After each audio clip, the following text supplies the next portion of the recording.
Roti rasa kayu, keras. Dengan suara yang gak kita kenal. Seperti suara nenek tua yang kesal. Matanya melotot dan rotinya dia remas dengan kuat. Nenek gue sontak langsung memegang tangan Bi Iis sambil membaca ayat suci Al-Quran. Bukan main, bulu kuduk langsung berdiri dan tanpa babi bu. Gue berdiri dan lari keluar dari kamar nyari papa dan mama sambil teriak, Bi Iis kesurupan, Bi Iis kesurupan. Ini hampir aja nyawa gue melayang lantaran kesedek roti. Assalamualaikum warahmatullahi wabarakatuh. Shalom. Om Swastiastu. Namo Buddhaya. Salam kebajikan. Selamat datang kembali di YouTube channelnya Padepokan Malam Kliwon. Sesuai janji kita di YouTube-nya Padepokan Malam Kliwon di 2024 akan banyak banget nih program. Yes, gitu ya. Program baru dan juga ya apa ya? Bilangnya apa ya? Penyegaran Dengan playlist atau program-program yang baru. Betul. Kalau kemarin hari Jumat udah ngeliat kita sudah mulai penelusuran nih, banyak banget soalnya teman Kliwon yang pengen kita penelusuran. Ya. Nah sekarang setup baru kita kalau lagi podcast atau lagi bacain cerita. Nanti bakalan ada lagi nih kalau ngundang tamu namanya apa lagi dan banyak deh pokoknya buat teman-teman bisa nikmatin Padepokan Malam Kliwon. Jadi ini saran-saran dari teman-teman di 2023 kita coba wujudkan lah gitu ya. Termasuk salah satu teman Kliwon yang komen kemarin, dia minta untuk ada subtitle. Nah sebenarnya di YouTube juga udah ada. Kalian tinggal klik CC aja tuh yang ada di bawah kanan. Nah ntar keluar tuh subtitlenya secara otomatis. Betul. Gitu. Jadi teman-teman yang tuli itu bisa menikmati juga gitu. Ya, oke. Kemarin sudah keluar penelusuran Malam Kliwon. Sekarang adalah podcast Malam Kliwon karena kita akan ngebahas sebuah cerita. Nextnya akan ada beberapa lagi untuk teman Kliwon. Selamat pagi, siang, sore pokoknya semua. Mudah-mudahan sehat selalu semua teman Kliwonnya. Terima kasih yang sudah subscribe dan masih barengan kita sampai detik ini. Let's go, kita masuk ke cerita kiriman dari teman Kliwon. Yes. Assalamualaikum Mas Bimo dan Mas Danu. Kenalin, nama gua Sasa. Nah ini nama samaran nih. Ya. Gue pendengar baru PMK, tapi udah maraton sampai teman-teman kantor gue udah hafal gue lagi dengerin apa. Jarang tuh biasanya tuh. Gue mau ceritain pengalaman gue dan keluarga waktu ngerawat saudaranya mama. Namanya Bi Iis. Ini Bi Iis nih istri dari sepupu mama yang namanya Mang Aep. Kejadian ini sekitar tahun 2009 saat gue masih 1 SMP. Jadi gue cukup masih ingat dan akan jadi cerita yang lumayan panjang nih. Oke. Bi Iis dan Mang Aep masih tinggal di kampung halaman mama. Yang mana jarak dari kampung ke kota itu sekitar 1-2 jam. Sebenarnya jaraknya deket. Cuma jalannya yang masih batu kerikil dan tanah merah yang pokoknya rusak parah. Dan kadang kalau hujan itu tuh mobil sampai bisa nggak lewat. Atau sampai nggak bisa lewat karena jalanan jadi berlumpur. Bi Iis ini awalnya cuma sakit demam. Di setiap waktu maghrib sampai subuh, begitu matahari terbit, demamnya hilang. Karena hampir mirip gejala tipes, Mang Aep nggak ambil pusing dan cuman berobat aja. Anehnya, sakitnya ini sampai 1 bulan lebih dan mengganggu aktivitasnya Bi Iis. Karena ngerasa kesian, setiap dibawa ke rumah sakit harus naik motor dan di rumah hanya sendirian. Akhirnya keluarga sepakat Bi Iis tinggal di rumah gue. Biar gampang bolak-balik ke rumah sakit. Di rumah Bi Iis dirawat sama nenek gue. Karena Mang Aep dan Bi Iis ini udah gak ada orang tua dan hanya punya 1 anak laki-laki yang usianya baru 10 tahun. Mang Aep 3 hari sekali ke rumah. Buat ngecek kondisi Bi Iis karena Mang Aep juga harus bekerja. 1 minggu di rumah, kondisi Bi Iis makin parah. Sering raung-raung sakit di dada dan juga di kepala. Padahal dibawa ke rumah sakit, dokter bilang kondisinya baik-baik aja. Sampai akhirnya ada kejadian yang kita sadar Bi Iis ini bukan sakit secara medis. Waktu itu Bi Iis lagi sarapan pagi dengan roti sisir dan segelas teh hangat. Dia duduk di atas kasur bersebelahan sama nenek gua. Kakinya ngejuntai ke lantai. Gue dan abang gua duduk sila di lantai menghadap Bi Iis dan juga nenek. Bi Iis makan dengan perlahan dengan tatapan kosong.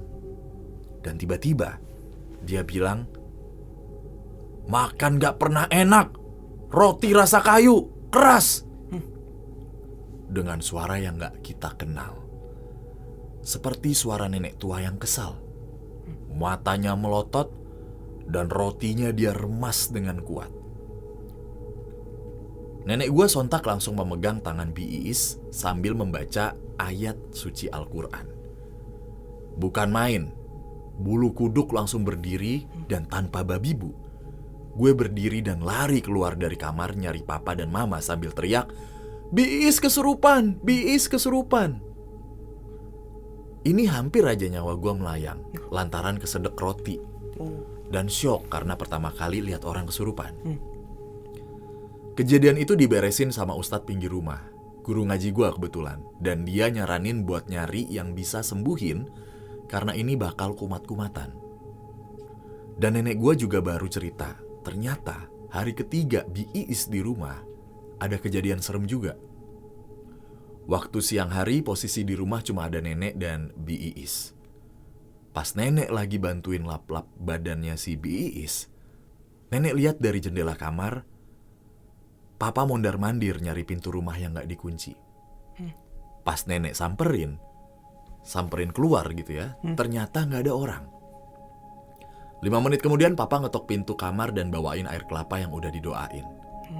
Sontak, nenek kaget lantaran baju yang papa pakai sekarang beda sama yang tadi nenek lihat dari dalam rumah. Saat di luar papa pakai baju dan celana panjang putih. Sedangkan sekarang pakai baju corak putih biru dan celana army. Nenek tanya sama papa, "Apa papa ganti baju?" Tentu jawaban papa tidak. Akhirnya beberapa ustadz rekomendasi keluarga pun coba untuk ngobatin Bi Iis. Tapi gak ada yang bisa sembuhin total. 2-3 hari setelah didoakan, Bi Iis kembali ngeraung-raung. Sampai akhirnya ada ustadz yang dibawa paman dari Subang. Perawakannya Pak Ustadz ini tuh udah sepuh, jenggot sedikit panjang berwarna putih, dan berpenampilan sangat sederhana. Pak Ustadz bermalam di rumah. Malam itu rumah rasanya gak nyaman dan dingin, gak ada kehangatan kayak biasanya. Padahal di rumah banyak orang.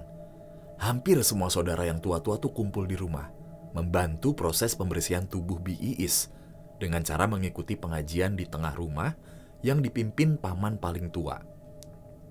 Sedangkan Bi Iis di kamar bersama nenek dan Mang Aep yang memeluk sebelah kanan kiri di atas kasur. Dan Pak Ustadz yang duduk berhadapan dengan Bi Iis sambil mulutnya yang gak berhenti membaca doa. Juga sesekali ngusap tubuh Bi Iis dari ujung kaki sampai kepala, yang diikuti raungan Bi Iis. Pintu kamar gak ditutup rapat, agar suara pengajian terdengar jelas ke dalam kamar. Setiap menit suara raungan dari dalam kamar berubah-ubah. Kadang suara anak-anak, perempuan, laki-laki.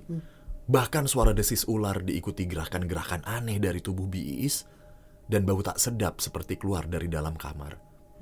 Sesekali bau busuk, bau tanah, bau belerang, bahkan wangi bunga-bungaan yang menyengat. Gue dan AA duduk di antara mama dan papa, di mana posisi kita bisa lihat jelas kondisi di dalam kamar. Karena ngantuk dan gak berani tidur di kamar, gue akhirnya tidur di tengah rumah di samping mama yang sedang melantunkan ayat suci Al-Quran. Gue tidur dalam keadaan yang gak pules.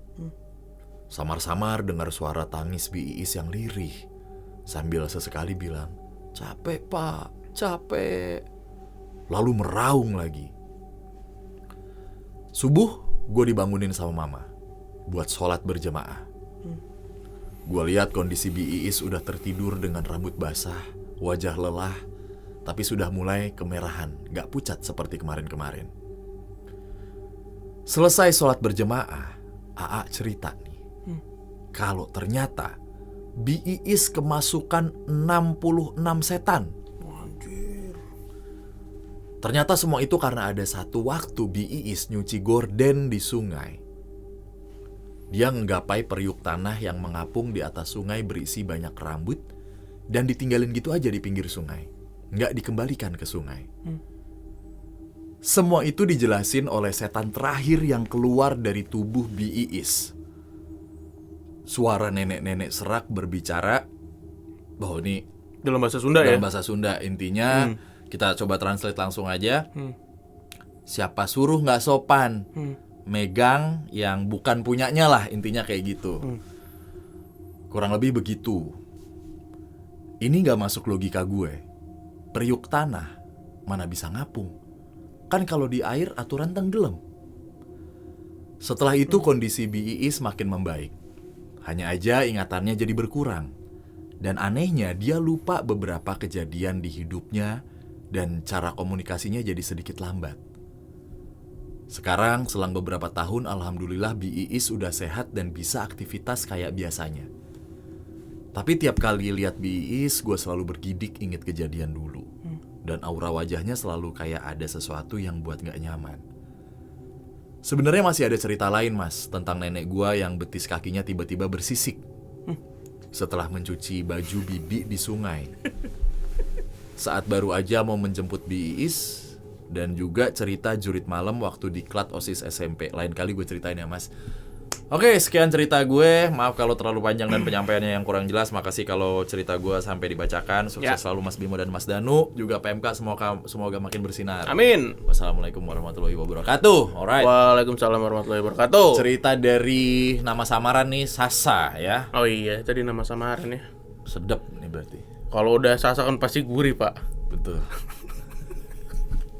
Ini cerita pengalaman dari bibinya ya, Iis. Anjir tadi pas part-part dibilang keluar masuk sosok yang ganti-ganti. Terus sampai ada bau busuk dan bau yang gak enak keluar dari kamar, anjir. Itu gue sempet itu tuh merinding. Iya. Kayak anjir kasihan banget, lebih ke kasihan sih gitu. Bukan takut sama si Iisnya ya. Iya. Lebih ke kasihan gitu. Kita tuh udah berapa kali bacain cerita yang kemasukan bukan cuma satu ya, tapi 5 ke atas gitu makhluk. Anggaplah 5 ke atas. Pasti berakhir dengan orang tersebut jadi nggak lazim lagi gitu sehari-harinya. Jadi nggak normal. Jadi nggak normal lah gitu. Ya maaf. Oke. Iya. Tapi pertanyaan gue nih, yang hitung sampai 66 nih yang ngusir berarti? Lah yang ngusir. Gimana dia? Pakai checker kali? 1. Iya kan gitu kan berarti? Kalau iya bener 2. Sampai 66 bro. Gila. Banyak banget ya, bau tak sedap, bau tanah, bau belerang. Bau jas hujan tadi ada? Nggak ada. Oh nggak ada. Ada bau jas hujan di jok tuh. Hujan. Khas banget tuh. Bau jas hujan di jok. Nah. Enak sih bau jas hujan di jok tuh. Iya, enak apa? Enggak ya? Bengu begitu. Kagak enak. Apaan bau bengu? Itu tuh, bau jas hujan di jok. Tadi tuh ada tuh. Pas mana ya? Ini gue dan AA duduk di antara mama dan papa di mana posisi kita bisa lihat jelas kondisi di dalam kamar. Oke. Oh, enggak yang pas ininya nih tadi nih. Ntar lu sambil nyari deh. Ini gue cuma mau bilang, ada fun fact nih di cerita kali ini. Jadi ketika kita bacain, ternyata ada sebuah peribahasa atau kalimat dalam bahasa Sunda kan. Dan kita berdua nih nggak ngerti artinya apa gitu. Iya. Jadi pesan buat teman Kliwon nih, kalau ngasih satu kalimat dalam bahasa daerah, kasih translate juga ya gitu. Iya. Tadi kita sampai mengkonfirmasi ke 4 orang Sunda. Karena nggak boleh salah dong ya kan. Nggak boleh salah, jadi harus ada data pembanding gitu. Oh ternyata itu ada peribahasanya dan bahasa yang nggak umum bahkan buat orang Sunda sendiri. Betul. Gitu. Tadi ada tuh yang apa sih? Lu nyari apa? Memegangi, dia tidur memegangi barangnya gitu tuh. Oh, lu nyari itu. Di part apa gitu maksudnya? Megang barang Mang Aep kali. Hah? Bukan. Yang mana maksudnya udahlah, lupakan. Maksud gue tuh si periuk ini atau yang mana gitu. Itu yang di sungai. Yang dia megang itu periuk yang ada rambutnya gitu kan.